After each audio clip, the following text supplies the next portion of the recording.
haunted by my echo. The echoing footsteps started the night I moved into my new apartment. At first, I thought it was just the old wooden floor settling, but soon I noticed a pattern. Every time I moved from one room to another, those footsteps followed, trailing just a heartbeat behind mine. I laughed it off to friends, chalking it up to the quirks of living alone in an old building.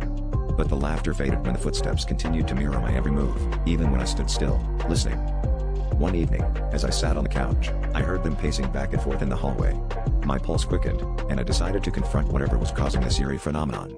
Armed with nothing but my phone's flashlight, I cautiously approached the hallway.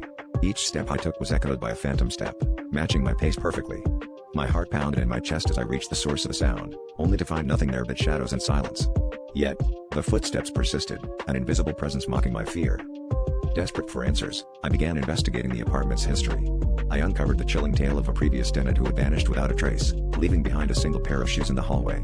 This story was unsettling, but it didn't explain why the footsteps were following me. Then, during a sleepless night, a thought struck me, a terrifying possibility I had been avoiding. What if these footsteps were not an external force but a reflection of something within me, a manifestation of my own hidden darkness? The truth hit like a cold wave.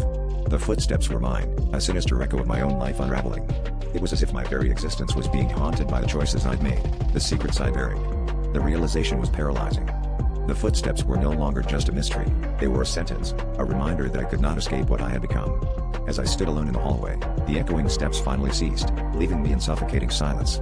In that moment, I understood that the true horror was not in the footsteps themselves, but in the revelation that my own shadow was the monster I feared most.